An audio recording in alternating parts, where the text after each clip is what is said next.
are the clothes that the lady chosen from the audience was wearing, right? Her clothes are here, but she's nowhere to be found. Right. And do you really need to do that if you're kidnapping them?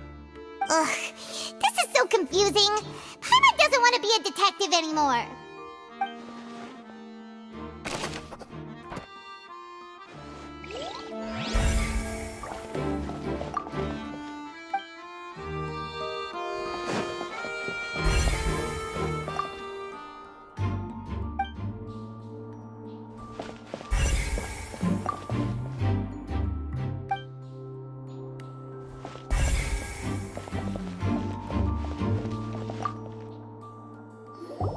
What is this place? It seems someone could fit through here. Could this have been the suspect's escape route? Alone, perhaps. But if they had to pull another person with them, the space would be too narrow. But there are no other ways in or out of here. Oh, you're right! Let Paimon write that down.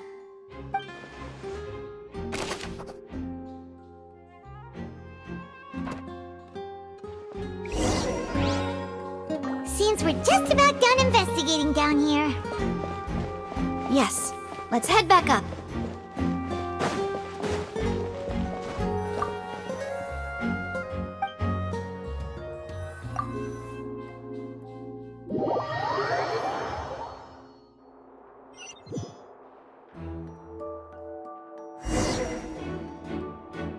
Well, we've ascertained the state of the crime scene. Let's find a place to sort out our findings once Malus returns. It seems to me that there are several things that don't add up here. Apologies for the wait, demoiselle. So, what did the guards say? Did the criminal escape through the vent?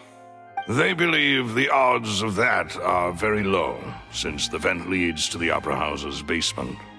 The guards have checked the area carefully.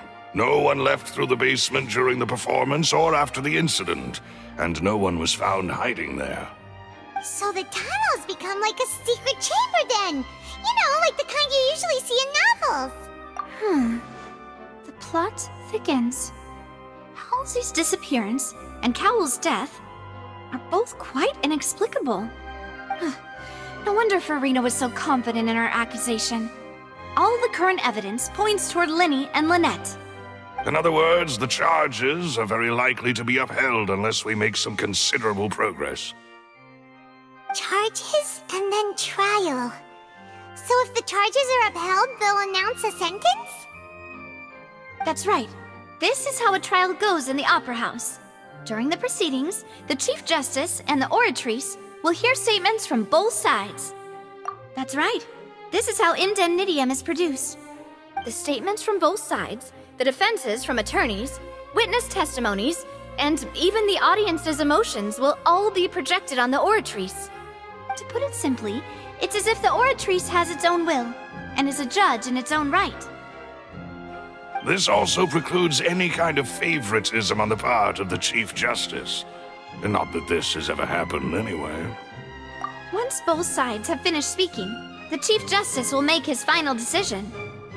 This, too, will be used by the Oratrice as a reference. Then, finally, the Oratrice will be consulted by officials. The result it returns is the will of justice itself. Huh? So that machine is the one that actually decides? Paimon thought Neuvillette called the shots. In practice, there is very little difference. Both have always come to the same judgment, which is why people have great faith in the Chief Justice. Yes, the guards also asked me to convey that none of us will be allowed to leave this place before the trial. Huh? Why? Because we've chosen to act as the twins' proxies. That makes us persons related to the case. They're concerned that we might be colluding with outside parties, or that we might find outside help to disrupt the case.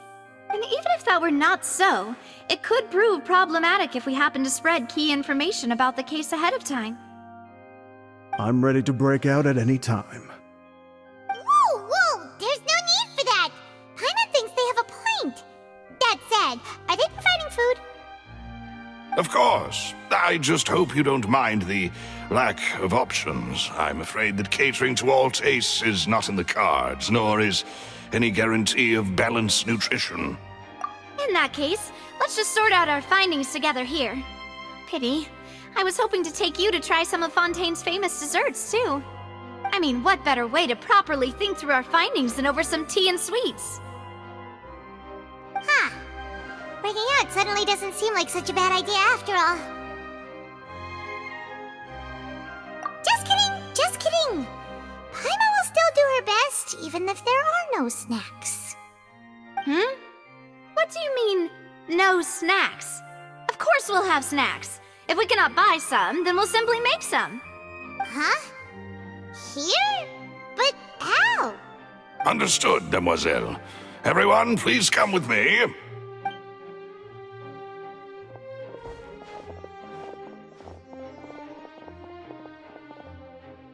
Wait, you're carrying a portable stove with you? Yes, I must be prepared to meet the demoiselle's baking needs whenever the fancy strikes her. I have eggs, sugar, and almonds at the ready. Good work, you two. Then I'll get to it. Please sit tight for a moment. You'll get to taste my awesome snacks soon enough. These three are quite the interesting group.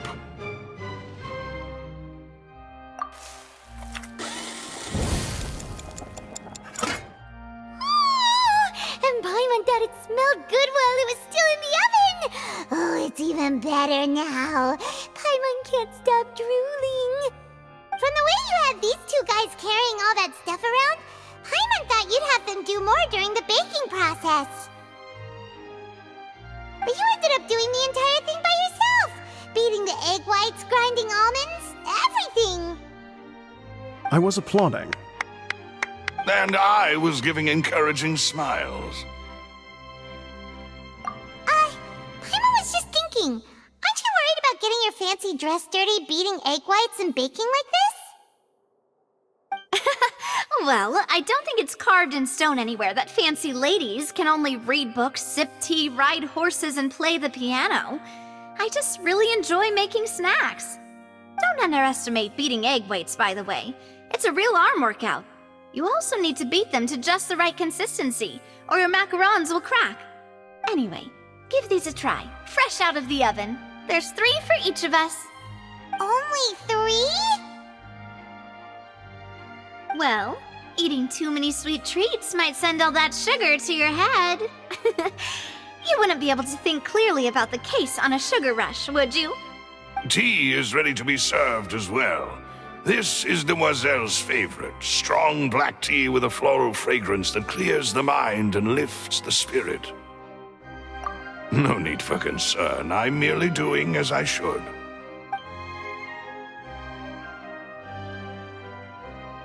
All right then. Down to business. As Paimon mentioned previously, the tunnel seems to be something of a secret chamber. However, we can assume that Linny and Lynette were not alone within it. Some criminal also occupied its sealed confines. The magician twins could have committed the crimes, of course, but they lack any logical motive. Exactly! Why would they do such a thing right when everyone was watching? The flower vase and the thud we heard during the performance could indicate some altercation between Halsey and the criminal in the tunnel, resulting in the shattering of the vase, the discarding of her clothes, and her abduction. Perhaps the criminal thought that since she was chosen from the crowd, she would be too easy to identify if she was still wearing the same clothes. Paimon thinks that makes sense, but the real trouble is... True. None of the clues we found thus far support the existence of this third person. But the only people left to consider are both technically victims, whether it's the missing girl, Halsey, or poor Cowell. Huh.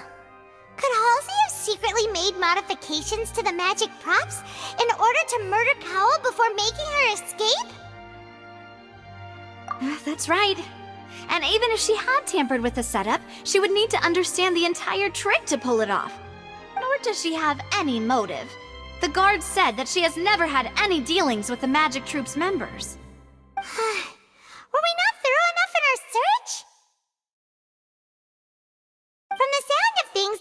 turning into an impossible case. Your macarons are amazing though, Navia. They smell great! They're nice and crisp and super sweet! They are my specialty after all. And I see you've already had 5 of them. What?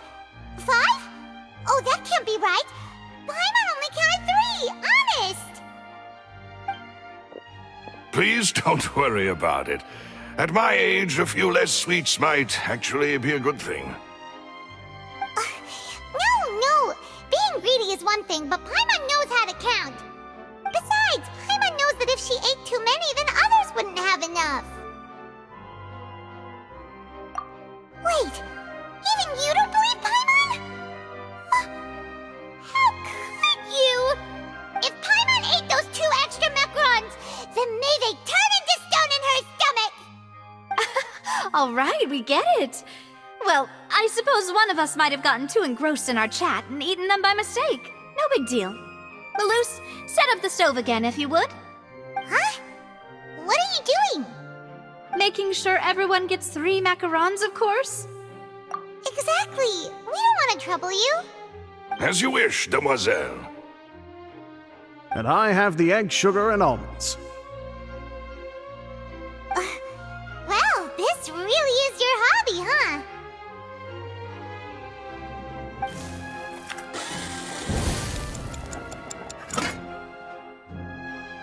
Well, that's it for snack time. I'm going to have another look around the area. I don't know what we're looking for yet, but we've still got some time. As attorneys, I suggest the 2 of you think the case over again. It would be awkward if you got all tongue-tied on stage during the trial. All right, thanks for your help and for the snacks. It was nothing. A small task for the Spina di Rosula. Silver, Maloose, it's time to go. I'll be back if I find anything new.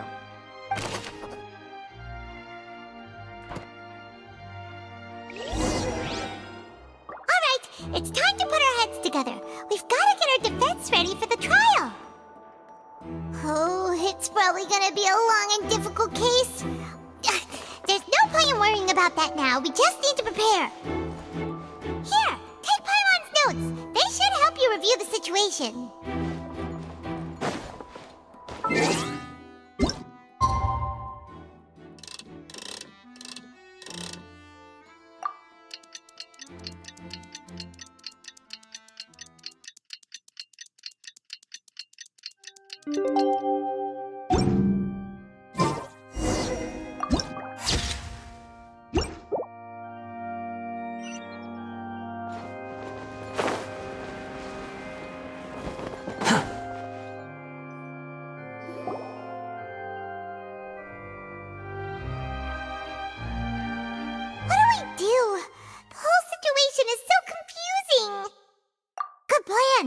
Impossible things don't just happen.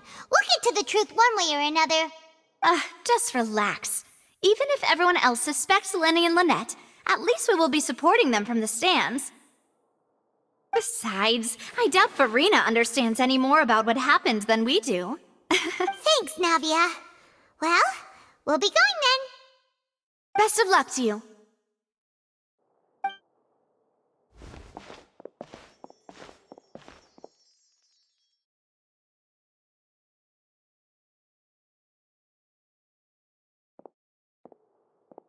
Ah, finally, you're back. Well, how did your investigation go? To be honest, you might be disappointed. No. We're already very grateful that you were willing to help. Well now, don't you all look disappointed? Don't tell me that your investigation came up empty-handed. That was to be expected, of course. The guilty can never produce proof of their innocence. But don't let that stop you. I shall be terribly disappointed should you, my most anticipated foe, concede so easily. Since both parties are present, I declare that the trial regarding the magic show incident is now in session. Firstly, in order for the audience to understand the causes and results of the incident, could we please have Mr. Linney explain the trick? Yes, of course. I will explain while Lynette demonstrates on stage. All the necessary items have been prepared.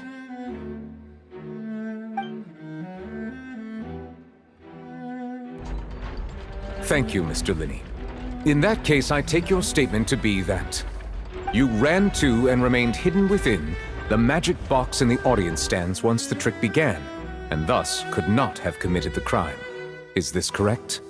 Yes, that's correct, Your Honor. In that case, I call upon the prosecution. Lady Farina, do you wish to refute his statement in any way? Why, of course I do. Allow me to take the first shot and break this case wide open. Mr. Linney is clearly lying. There is no way you could have been in the box the whole time if you were to abduct Halsey and murder Cowell. In fact, I'd say you were hardly in that tunnel at all. That is simply your hypothesis based on the presumption that I'm guilty. Oh, is that so? And if I may ask, what did you hear while you were inside your box? The roaring countdown of the crowd, of course. That's how I kept track of the time and built anticipation for the finale. And you didn't hear anything else at all? Nothing that might leave an impression of any kind? No, nothing. I see. But when the count reached 30 seconds or so, there was a thud. One so loud that I believe practically everyone heard it. Huh? Hey, hang on! Something's not right here. Yeah, I'm sure he could have heard a noise that loud from inside the box. I was right by the box and I definitely heard the thud. Look at those scales. Could those mean... Well then, ladies and gentlemen, allow me to use the words of the magician himself.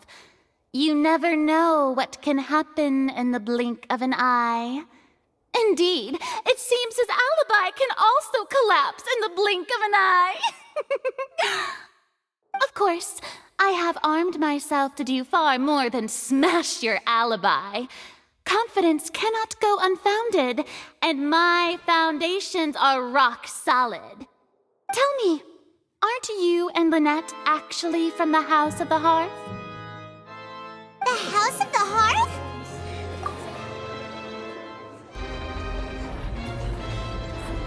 No wonder they did something like this. So the serial disappearances were the Fatsui's doing. Now it all makes sense. I've got a feeling that what happened on stage probably wasn't just an accident.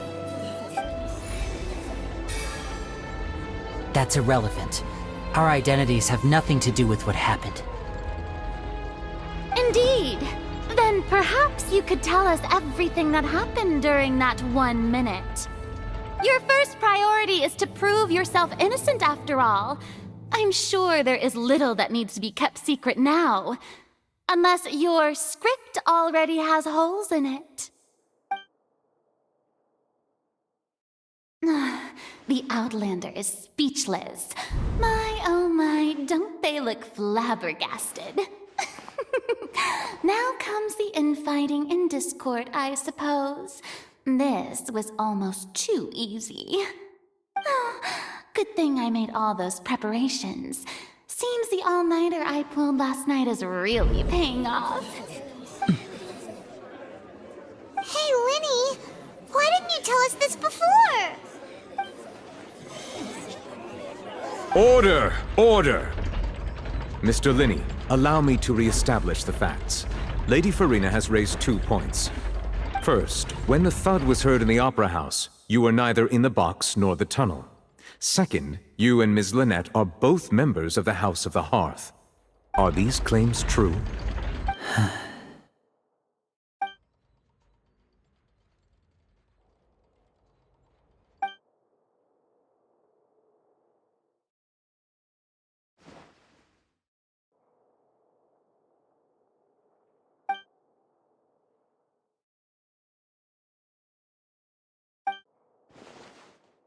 Please answer my question, Mr. Linney. I'm sorry.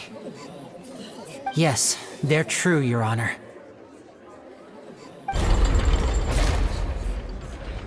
I knew it! Well, that's it. We might as well move on to the sentencing already. What should we do now? Granted.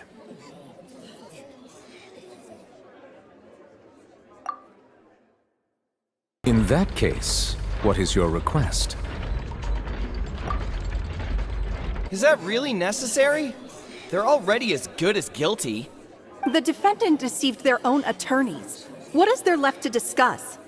Order! Order, I say! Your request is reasonable, and we shall adjourn. This trial will reconvene in 1 hour. So you would stick to Mr. Linney's defense even after knowing what you do now? You certainly have more professionalism than I thought. In that case, my dear audience, let's allow the joy of victory to steep for a little while longer.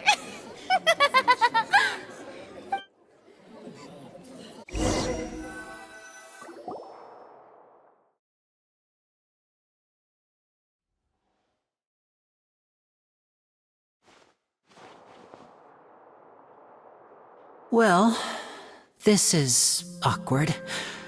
I didn't think the Hydro Archon would dig all that up. I'm sorry, Traveler and Paimon. Yeah, sorry. Paimon doesn't know where to start. We trusted you two. We based our entire reasoning on the assumption that you weren't bad guys. Not to set the wrong tone or anything, but Paimon's really mad! I'm very sorry. I know you're angry, and reasonably so, but please, let me explain. I know you've clashed with the Fatui several times before. I wouldn't be surprised if just hearing the word is enough to make you upset. But our organization is very, very large, and the Harbingers have very different personalities and goals. Right now, we want to save people. As many as we can. That's right. I'm sure we're on the same page when it comes to this nation and the disaster that its people might face. I knew if it weren't for our respective identities, we could become good friends. That's why I didn't wish to flat out lie to you, but chose to hide some details instead. The truth is very important, but being completely transparent about everything would see us spending more effort than we need to. Right. So, you be the judge. Heck, if I were you, I fear that I'd even struggle to trust me at this point. You met a Fatus who works as a magician, a trickster by trade. All by coincidence, too. But still, I'm asking you to trust me. I am no criminal. At least, not in this case. Sorry. Please forgive us. Well, you both say that, but... Right, let's hear your answer first, and no lies now! Of course. I'll answer any question you ask. We've been trying to find out how the Oratrice operates. We want to know why it has a consciousness. Why can it deliver sentences accurately? During our investigations, we learned that the machine's core is beneath it. From that moment on, Lynette and I have been designing this box swap trick, with the objective of getting close to the core. Is that why you needed a whole minute? That's right. In truth, the audience would take about 75 seconds to count down from 60, while I would only need 15 to get to the opposite box. So, after jumping into the tunnel, I accessed the Opera House basement via the vent, and went to investigate the room in which the core is stored. That air vent was created during the construction of the tunnel specifically to execute this step. Well, nothing. As soon as I reached that room and was about to investigate, I heard someone's voice. Which should have been impossible, of course. I was quite certain that I was the only one in the room. That voice seemed to recognize me and tried to speak to me. I chose to err on the side of caution and retreated the way I came. On the way back, I saw the broken vase and the clothes on the ground, but the countdown was almost finished, so there wasn't time to give it any thought. After that, the homicide occurred just as you saw. Well, that explains why you didn't hear the thud. Because of that prophecy I told you about, of course. We must know all we can about this nation's secrets in order to deal with that prophesized crisis. That's the only way we can save everyone. So, there you have it. The whole truth. I swear, I didn't hide anything from you this time. It was never my wish to proceed under this cloud of mistrust either. But like I said earlier, you can be the judge. If you want to leave because you don't trust the Fatui, there's nothing I can do to stop you. Well, Traveler, you decide. Paimon will follow your lead however you choose.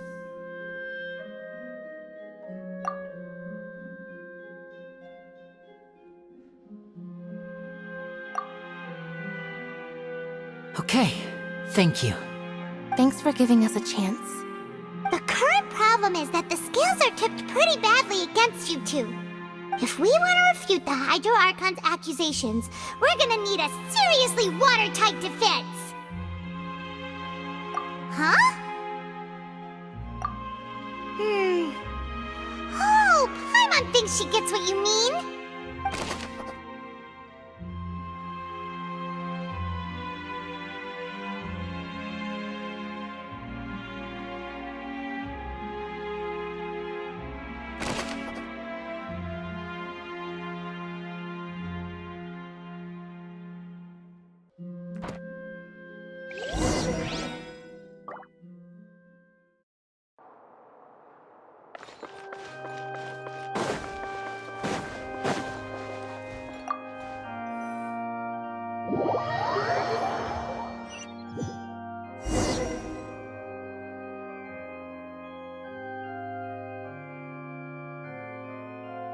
Both parties have returned to their positions. Let us continue the trial.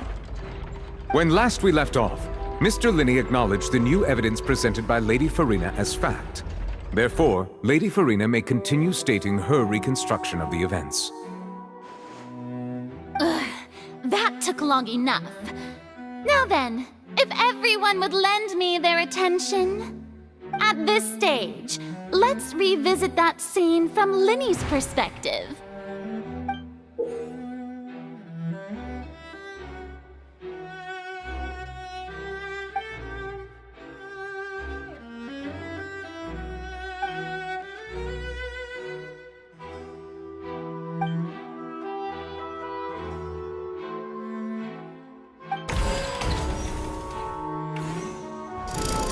Countdown began, he entered the tunnel.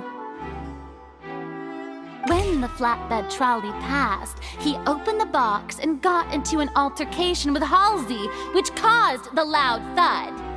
He did not realize that this sound could be heard by everyone in the opera house, which is why he claimed earlier that he could not hear the sound. Finally, he used the vase to knock her out, before making her change clothes to prevent others from recognizing her. At this time, Cowell arrived in the tunnel, having heard that strange noise, and caught Linney red-handed. So Linney proceeded to knock him out too before stuffing him into that box. Afterward, Linney passed the unconscious Halsey to his accomplice through the magic box in the audience stands, before operating the devices such that Cowell's death would be ruled an accident. And there you have it. That's the truth behind what happened. Does the defendant's side have any objections to Lady Farina's description of the events? The key to refuting Lady Farina is the order of events. What Linney experienced and what he saw.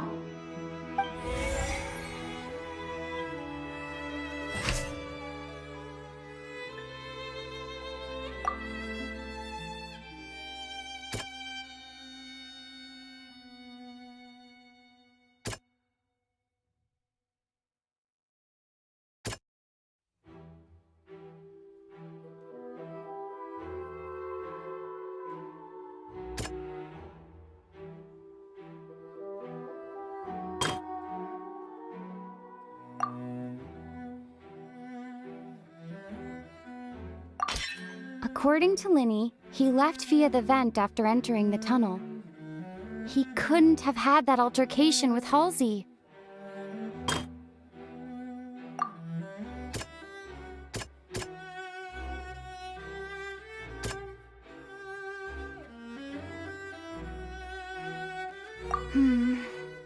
Seems this won't produce a particularly effective rebuttal.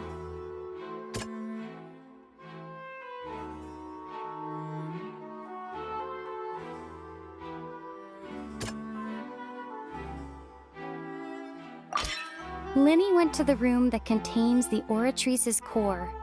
This is the actual truth.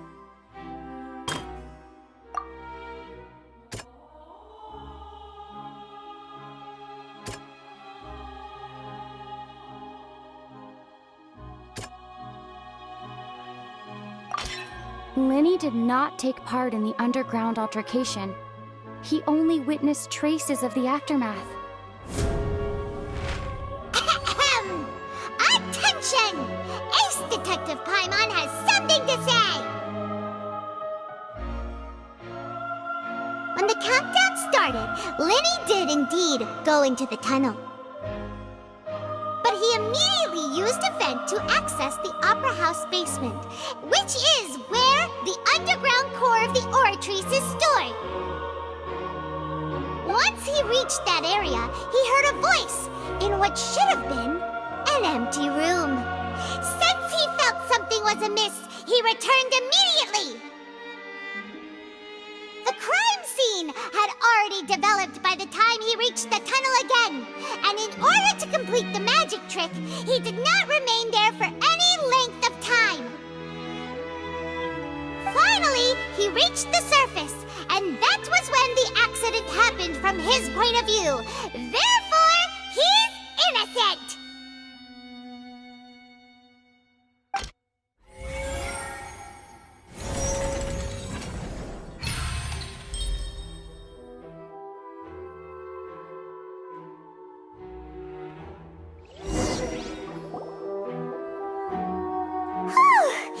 Paimon did it!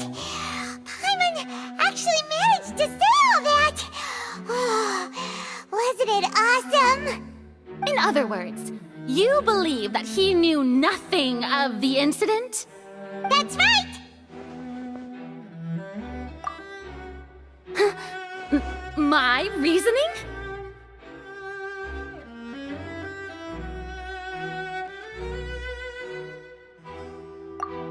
If that's the case, then if Cowell hadn't entered the tunnel, who was the entire setup meant to kill? Assuming that what you say is true, Linny only needed to kidnap the young girl to cause a new disappearance case. What would the point of killing someone on stage be? Oh, they have a point. That's right, you tell them! And that's why they're partners of mine. They've managed to turn things around. Oh, well, your denial is very strident, I'll give you that. But what proof do you have to back your claims? Of course I do. If he had been in the magic box the whole time, how could he have not heard that sound? Why do you ask? You're saying that he wasn't?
That's right! Lenny wasn't in the box or in the tunnel. That's why he didn't hear anything strange during the performance. This means that when the crime happened, Lenny had already entered the basement via the vent. The same clue you used to disprove his alibi has now become the best proof! How do you like that? Well played. To think you'd use such logic. Well then, if it wasn't Lenny who committed the crimes, then who was it?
The deceased's name is Cowell, Lenny's assistant.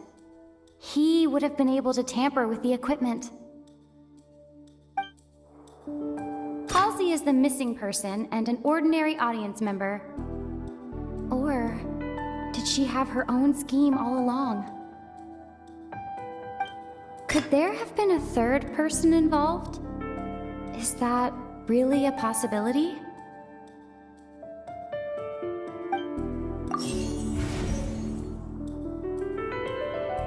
The deceased's name is Cowell, Lenny's...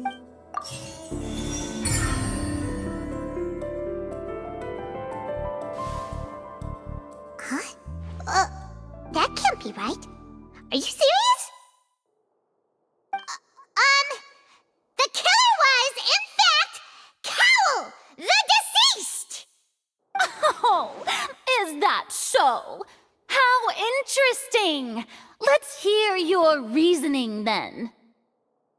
What I must do next is recreate the truth. What Cowell did, and how he went from would-be perpetrator to victim.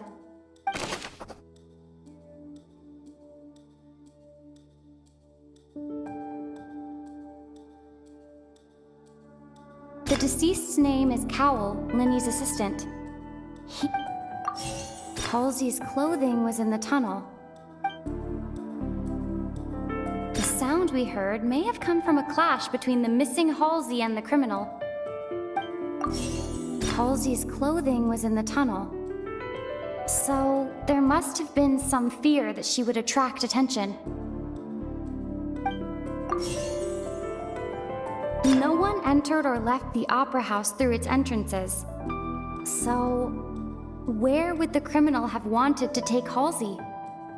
It would have been tough for both people to fit into that vent. They would likely have bumped into Lenny as well.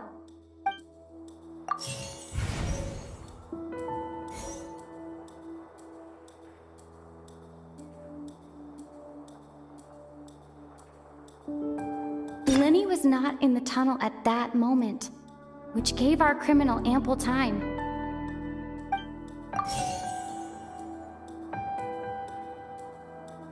The deceased's name is Cowell, Lenny's assistant. He would have been able to tamper with the equipment. No one entered or left the opera house through its entrances. So where would the criminal have wanted to take Halsey? Halsey's clothing was in the tunnel. So there must have been some fear that she would attract attention.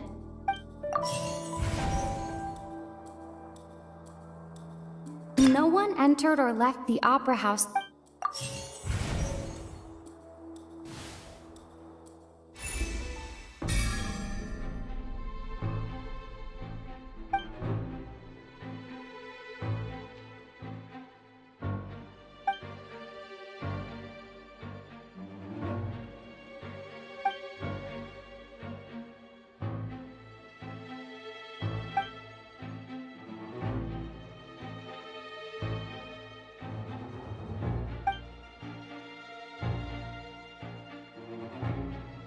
What's wrong, Traveler? Are you still having trouble figuring things out? I see how it is. So this was all just a bluff. And here I thought you had something to show for it. But it seems you're still far from the truth. Look, since we're at a dead end, why not consider a different track? Just like the trick as it transpired, the end result must have been utterly different from the magician's initial design. If only we knew how Halsey disappeared. Well, that would be nice, but the tunnel only has 3 exits, and none of them seem very likely. And it's not like this is a magic trick where you can just make a real live person disappear. You know, like you did from that water tank, Lynette.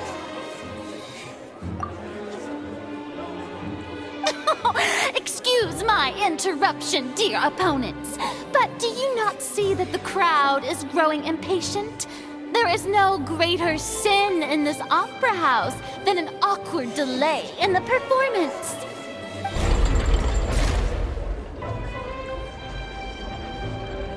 If the defense is unable to make further effective arguments, we will move on to the next stage of the trial.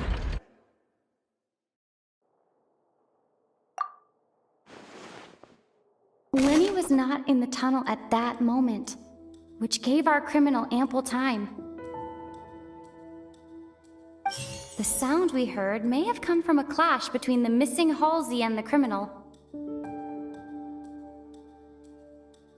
The deceased's name is Cowell, Lenny's assistant. He would have been able to tamper with the equipment.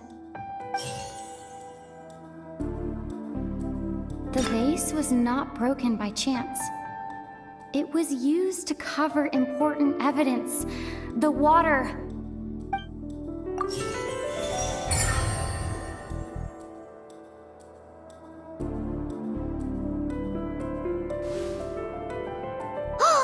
Paimon gets it! It all comes together if Halsey disappeared instead of being kidnapped.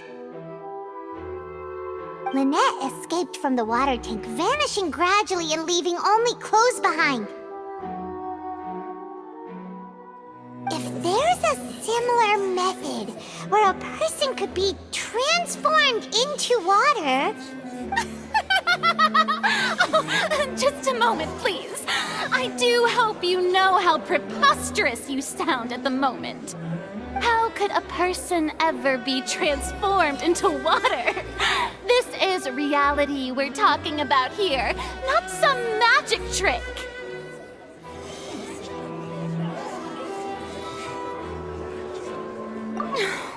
Must we really? I should think that of anyone. Your friend Linny already knows this truth very well. Magic tricks are ultimately just illusions and misdirection. But Halsey's disappearance is very real. We're talking about 2 completely different things. Even so, I trust the Traveler's judgment. The truth must be out there somewhere. Perhaps some new line of reasoning may open if we try to gather all the focal points that don't make sense. Since Cal was the deceased, we haven't placed much attention on him. But given that we aren't making much progress with the case, it wouldn't hurt to have a look at his belongings, would it? People really do come up with all sorts of harebrained schemes when at the end of their rope. The way I see it, your suggestion that we broaden the scope of our investigation is nothing but a tactic for stalling the trial. Nevertheless, I believe that this is a reasonable request on the part of an attorney. Since the trial does indeed appear to be at an impasse, I believe that additional evidence may help us make more progress. Guards, Please step into the lounge and examine the personal effects of the deceased Cowell.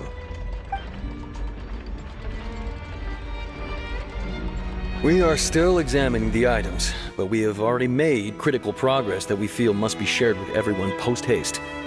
We discovered several test tubes of fluid within Cowell's baggage, each labeled separately. The notebook in his backpack claims that these fluids are water from the primordial sea. The primordial sea? The note's contents also indicate that Cowell belonged to an organization that sells illegal drugs and that he had an accomplice. The notebook has many entries concerning safe usage of these fluids, in which the keyword dissolve appears many times. One of these tubes was labeled Opera Epiclese, along with yesterday's date. It is empty. The notes also state that these dissolution properties work exclusively on people from Fontaine. It's likely that Halsey was chosen as some sort of test subject. As such, we believe that the defense's hypothesis is, in fact, supported by sufficient evidence. You've gotta be kidding! People dissolving into water? Could something so ridiculous actually be true? Wait a moment. This reminds me of a certain prophecy, but it's just a coincidence, isn't it? Huh. If people can become water, does that mean that the water tank's real use was as a means to hide water stains? And if Cowell was targeting that girl... Wait just a minute. Could that mean... You two, with me, quick! Demoiselle, wait! What about your partners? Let's go. Just trust me. Order! Order! It is undeniable that further examination of the deceased's personal effects has yielded some surprising results, but we cannot yet verify the veracity of these clues. Still, let us assume that these clues are indeed authentic, albeit with the understanding that Ms. Halsey has yet to be found. Guards, please continue examining the items along these lines. Mr. Linney, it appears your hypothesis is supported by the evidence, so please continue speaking. Of course. Thank you, Your Honor. If we uphold this hypothesis, I believe that many of this case's seemingly unrelated clues can be connected together. Right! Like the metal hook! That one didn't make sense at all. Let's think about this. Cowell's methods must have something to do with that water from the primordial sea.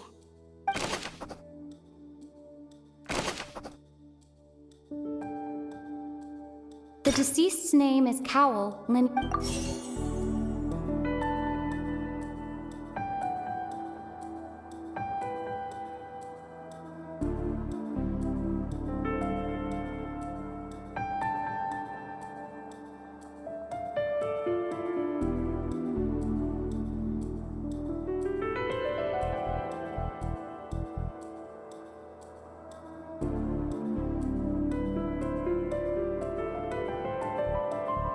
The water from the primordial sea should already have been prepped before Halsey entered the magic box. Lynette was in the magic box on stage the entire time. Did she have something to do with this? I remember there was something else within the inner layer of that box. The rope that strung the water tank up was lit by the fireworks and cut. As such, the focus here is on the water and not the tank. Now it seems like the hook rope was not meant for another magic trick, but was instead some form of triggering mechanism.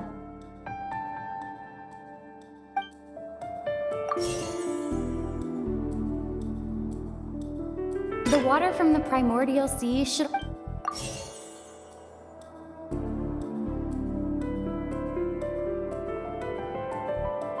Lynette was in the magic box on stage the...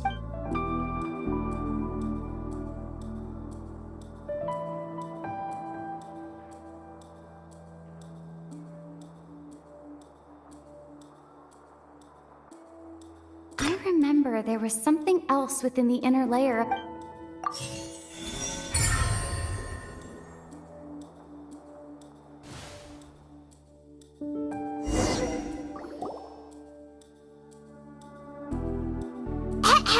It's Ace Detective Paimon's time to shine again! In the original plan, Cowl would tamper with the water tank rope and the number selector securing his target. When the magic box containing Halsey was lowered, the metal hook would retract gradually and pierce the balloon at the top of the box. When the balloon attached to the box popped, the water from the primordial seed inside it would pour down and dissolve Halsey. Afterward, Cowl would enter the tunnel and break the flower vase to conceal the water inside the tunnel, with the remaining evidence being covered up by the water tank on stage. But he encountered something unexpected in the tunnel and wound up being fatally hit by the same water tank he meant to use to cover his tracks. Huh. That does make sense. That actually links together a lot of the more confusing pieces of evidence.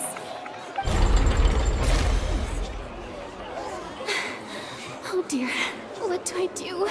Even I think they sound convincing now. Have I falsely accused an innocent person? What a humiliation. Now, it seems like the only point of contention remaining is the exact circumstances that led to Cowl's death. His notes mentioned he had an accomplice who could be related to the situation.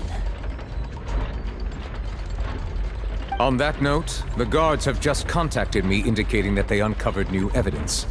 I shall now invite him on stage to share it with us. Thank you, Your Honor. We were just inspecting the luggage of the other people involved in this case. And we found an identical sample of the water from the primordial sea among Linny's personal effects. What? That can't be. Oh, I see. Well, how wonderfully comedic to have your own counterattack only to come back and wound you. Does this not clear all doubt? My dear citizens, my loyal audience, allow me to present my reasoning and bring this performance to a swift close. Linny did not need to take part in the dissolution of the young woman at all. Indeed, he did leave the scene via the vent.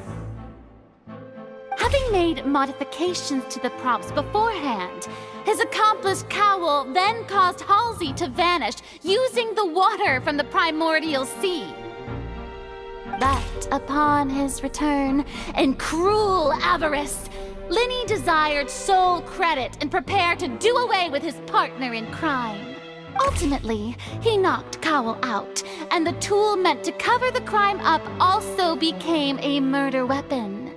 Now, as much as I regret having come to such a viciously straightforward conclusion, it does seem that the famed Fatui is quite the cold-blooded and ruthless organization. Am I right, Mr. Linny? We've used up all the evidence we collected. There's no way for us to make a rebuttal here.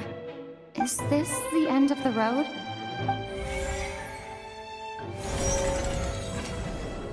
Oh no! Paimon can't think of anything either. It doesn't look like there's any way around this. Seems using the water as new evidence was too good a move. Oh, why did this have to happen now?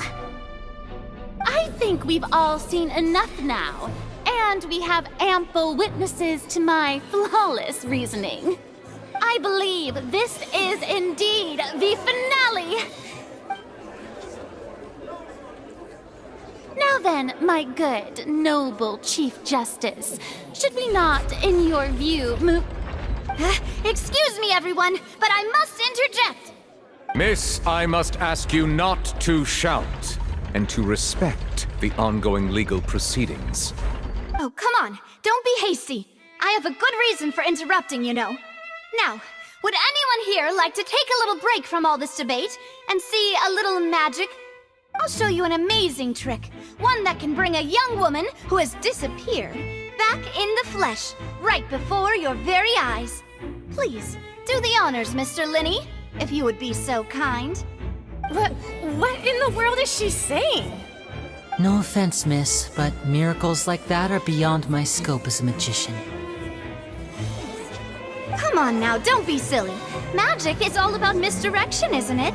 It often conceals the truth while presenting a fascinating illusion. But once everyone believes the illusion, can't magic reveal the truth to them once again? And wouldn't such a trick be the most marvelous finale to today's performance? Come on, Lenny and Lynette, give it another go. Don't worry, Spina di Rasula has made the necessary arrangements on your behalf.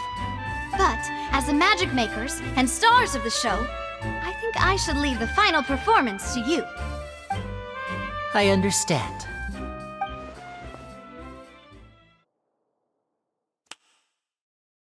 And voila!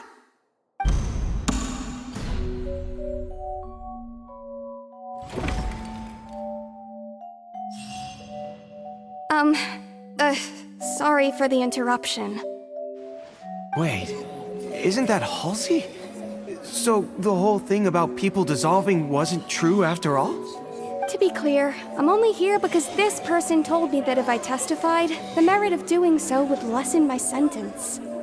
I was hiding outside this room listening to the proceedings because I was afraid that I would be the one put on trial. I was just feeling happy that no one had noticed me, and then before I knew it, she caught me. That'll teach you to underestimate us three. Where should I begin? I'm sorry. I'm the one who killed Cowell. I admit it. What? Why?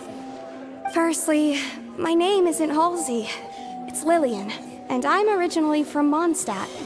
I heard that Linny's show was gonna be a real thriller, but I missed the chance to buy a ticket, so I stole one.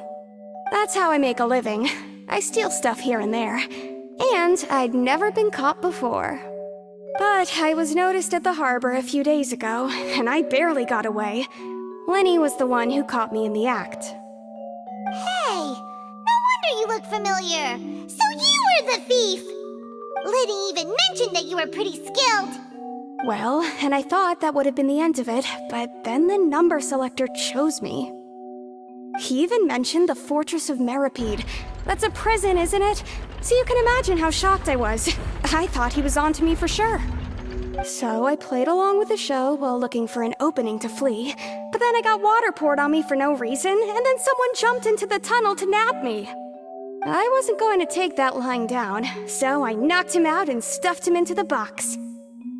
There was nowhere to run from there, though, so I had to change my clothes and hide in a box containing performance costumes.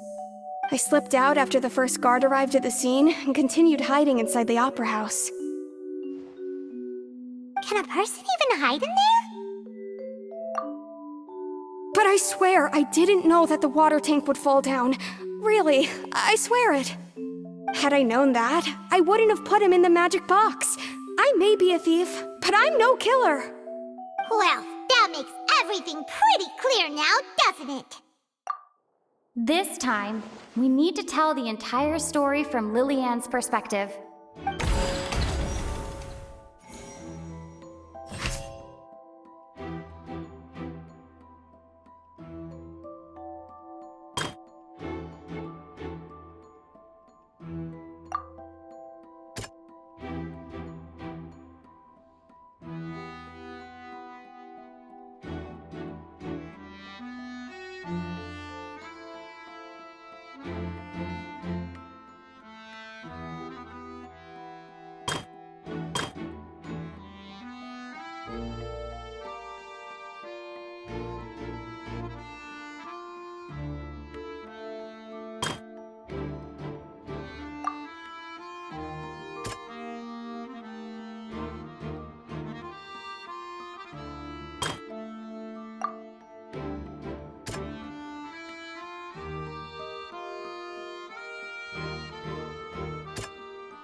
Lillian was afraid that she would be recognized if she left, so she changed clothes and hid, biding her time. Just what one might expect of an experienced thief.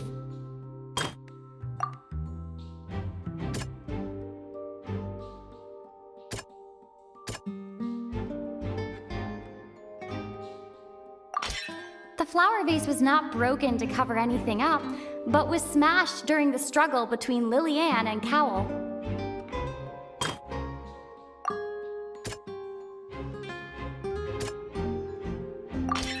The strange sound wasn't from a fight. It was Lillian's attempt to break out when she was frightened. And it's Ace Detective Paimon time! Having been selected out of the blue, Lillian panicked.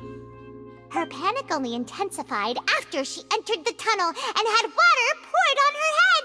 So she kicked the door open, producing the thud we all heard. Hearing the commotion, Cowell leapt into the tunnel, only to discover that Lillian had not dissolved. He did not know that Lillian was not from Fontaine, but was a thief who made her way in by stealing a ticket. Mistakenly believing that the water from the primordial sea needed time to take effect, he tried to force Lillian back into the box. The two broke the flower vase during the struggle, but Lillian came out on top, knocking Cowell out and putting him in the box. With no way of escaping, she changed her clothes and hid in the costume trunk until the performance ended.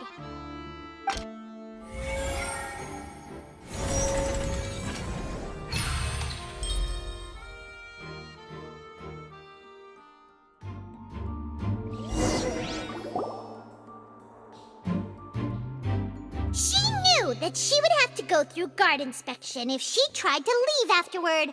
So, she has been trapped in the Opera House these last 2 days. She had already become desperately hungry by the time we were chatting over macarons. So, she swiped 2 of them right under our noses. Talk about a sneaky thief. At this point, all the events that happened in the tunnel have now come to light. Ah, so that's the whole story. Bravo! Bravo! Now then, Lady Farina, do you wish to speak against the defense's statements? Please answer the question, Lady Farina. Also, if I may add, the trial has not yet ended. As such, I request that the prosecution not leave the room before the proceedings have concluded. What, are you reading my mind now? No, I have no further arguments. I admit defeat. But really, could you at least have left me with some dignity? Wow, look at that! She's like a deflated balloon now. If there are no objections, then as the Chief Justice of Fontaine, I shall once again repeat the full sequence of events. The actual perpetrator of the serial disappearances, Cowell, selected his next victim from the audience reservation list. With some modifications to the selector, he could ensure that the pre-selected young woman would be chosen. To cover up any evidence while committing the deed, Cowell thought of allowing the water tank to fall, which would conceal the water left behind after the young woman was dissolved. He also tampered with the rope suspending the water tank, using the fireworks at the end of the performance to cause the tank to drop and hide the watermarks. He poured the water from the primordial sea into a balloon during the preparation of the magic box and stuck it to the box's lid. Finally, he passed the prepared hook on a rope through the gap in the magic box's door when bringing the young woman to said box. When the magic trick officially began, the box containing the woman was lowered into the tunnel, tightening the hook rope and bursting the balloon containing the water. If all had gone to plan, the young woman would be dissolved at this time. However, Lillian was not from Fontaine and thus fled the box with a loud noise. Realizing that there was trouble, Cowell entered the tunnel and met Lillian. Thinking that the waters had not yet taken effect, he decided to proceed. However, his opponent was more capable than he thought, and he was overcome, knocked unconscious, and placed into the magic box, and thus became his own final victim.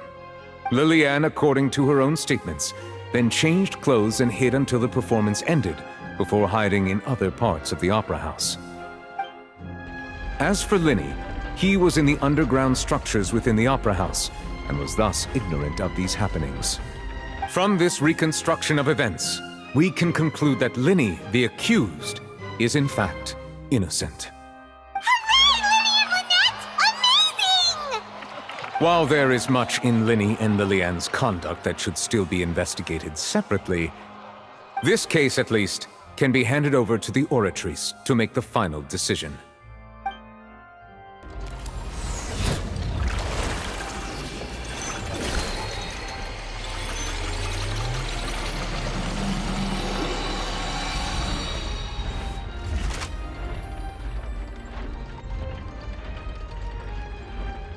As such, Linny and Lynette are officially declared not guilty.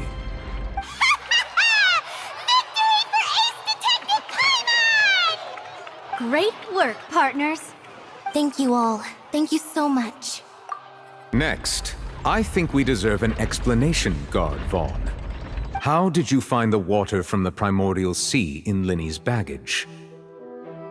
Right! Your discovery caused me to make a serious mistake, you know. Or was that not a discovery, but false evidence that you dared to bring before this court? I suspect that the accomplice mentioned in Cowell's notes was not Linny, but you, yes?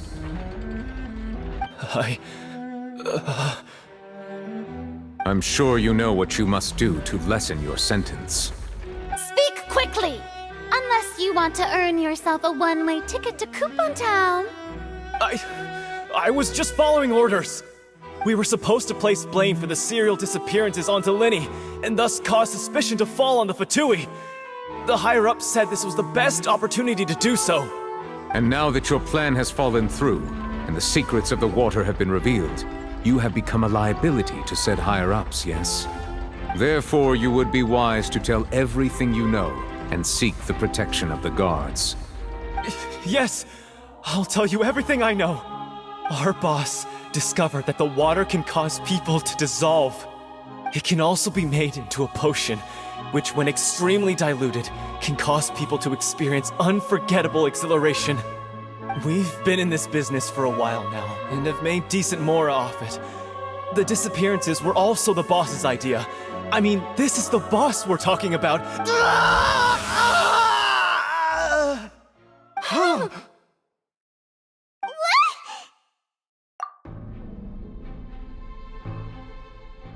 And now he can no longer talk. Such ruthlessness. I shouldn't have expected any less of them. An outrageous act. All present, please submit to inspection immediately.